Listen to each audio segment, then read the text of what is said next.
নমস্কার, আমি Durgapur city centre থেকে চিন্ময় শাস্ত্রী বলছি। আজকে যে প্রসঙ্গে আমরা কথা বলবো সেটা হচ্ছে এই যে আমাদের নটা গ্রহ, এই নটা গ্রহ বেসিক্যালি কিভাবে আমাদের জীবনে ইম্প্যাক্ট ফেলে।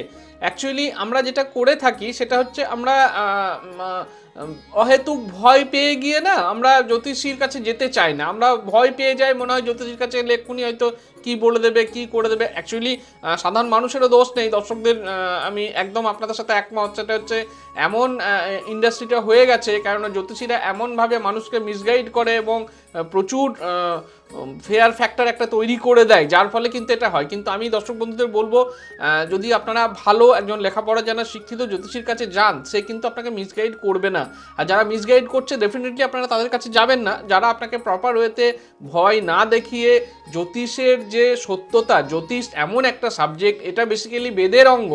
বেদের অঙ্গ সেহেতু এখানে কিন্তু একটা স্পিরিচুয়ালিটি ভীষণভাবে কানেক্ট করে। কেননা জ্যোতিষ এমন একটা সাবজেক্ট, যে সাবজেক্টের মাধ্যমে কিন্তু আমরা আমাদের জীবন সম্পর্কে জানতে পারি। আমাদের জীবন কি হওয়ার সম্ভাবনা রয়েছে, আমাদের জীবনে কতদূর আমরা এগোতে পারি, কি হতে পারে কি হতে পারে না, এই সমস্ত কিছু কিন্তু আমরা জানতে পারি।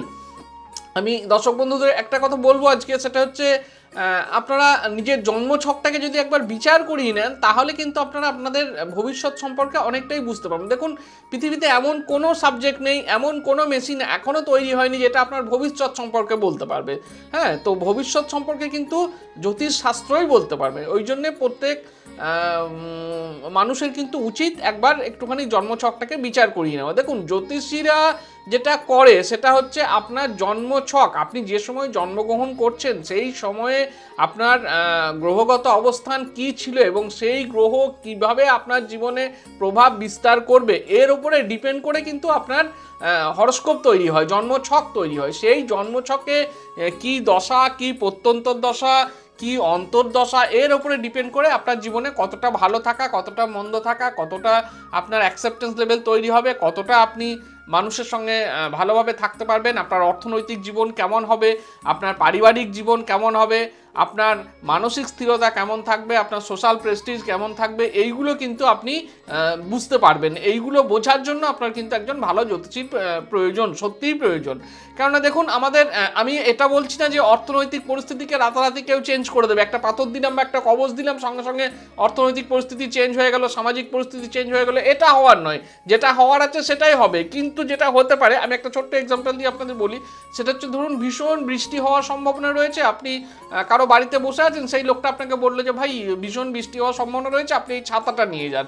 তো জ্যোতিষীর হচ্ছে এই কাজটা, এক্স্যাক্টলি এই কাজটা, সেটা হচ্ছে একটা ছাতা কিন্তু আপনাকে দিতে পারবে, যে ছাতার মাধ্যমে আপনি প্রপার ওয়েতে যেতে পারবেন। যেভাবে আপনি বৃষ্টিতে ভিজে যেতে পারতেন, সেই ভেজাটা হয়তো হবে না। তাই আপনারা এরকম মাইন্ডসেট নিয়ে জ্যোতিষীর কাছে আসুন যে ভাই কিছু পাওয়ার ওই রকম করে যে কিছু ম্যাজিক্যালি পেয়ে যাবো, এরকম পাওয়ার কিন্তু জায়গা নেই। জ্যোতিষ এমন একটা সাবজেক্ট, খুবই ধর্মনিষ্ঠ, খুবই আধ্যাত্মিক একটা সাবজেক্ট, যে সাবজেক্টের মাধ্যমে কিন্তু আমরা মানুষকে প্রপার ওয়েতে একটা সঠিক গাইডেন্স দিতে পারি।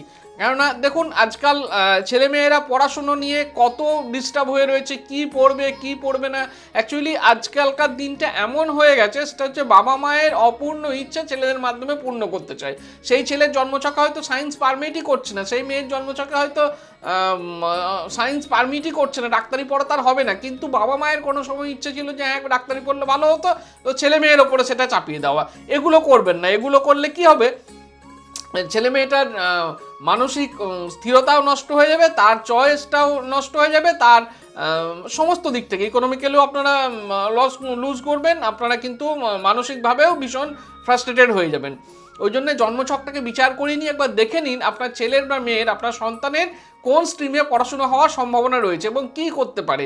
সে চাকরি করবে না ব্যবসা করবে, চাকরি করলে কি ধরনের চাকরি করবে, ব্যবসা করলে কি ধরনের ব্যবসা করবে, এই সমস্ত কিছু কিন্তু আপনারা দেখে নেওয়ার একটা জায়গা রয়েছে। এটা যতক্ষণ না আপনি প্রপার ওয়েতে দেখে নিচ্ছেন, ততক্ষণ কিন্তু আপনি ছেলে মেয়েকে সুন্দরভাবে গাইড করতে পারবেন না। এই একটা সমস্যা রয়েছে।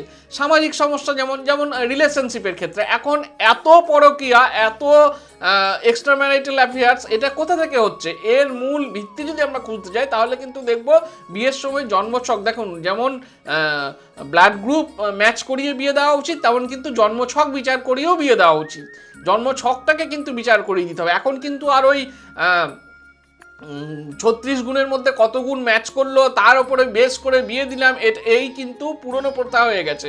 এখন মডারেট প্রথা হচ্ছে দুটো জন্মছককে ইন্ডিভিজুয়াল আলাদা আলাদা করে বিচার করে তার সম্পর্কে প্রেডিকশন দিয়ে তাদের যে ঘর থেকে আমরা বিবাহের জায়গা বিচার করি, যে ঘর থেকে আমরা সুখ শান্তি বিচার করি, সেই জায়গাটাকে বিচার করা। এখন কিন্তু আপনি ওই পুরনো প্রথায় যদি গিয়ে বিচার করে বিয়ে দেন তাহলে কিন্তু ঝামেলা হবেই। এত ডিভোর্স হয়ে যাওয়া, এত অশান্তি, এত মানসিক অশান্তি, অর্থনৈতিকভাবে টানাপোড়েন, এগুলো কিন্তু বেসিক্যালি আমরা জ্যোতিষশাস্ত্রের মাধ্যমে অনেকটা লাঘব করতে পারি। যদিও ম্যাজিক্যাল কোনো ইনস্ট্রুমেন্ট নেই, এটা আমি দীর্ঘদিন ধরে বলে আসছি, লাস্ট 24 বছর ধরে এখনও বলছি, কিন্তু জ্যোতিষশাস্ত্রে এমন একটা জায়গা রয়েছে, এমন একটা চিন্তাধারা রয়েছে, এমন একটা মাহাত্ম্য রয়েছে যার মাধ্যমে আমরা কিন্তু আমাদের জীবনটাকে অনেক সুন্দর করে তুলতে পারি। তাই দর্শক বন্ধুদের বলবো, আপনারা সবাই একবার ভালো জ্যোতিষীর পরামর্শ নিয়ে জীবনটাকে সুন্দর করে তুলুন। সবাই ভালো থাকুন, সবাইকে ভালো রাখুন। নমস্কার।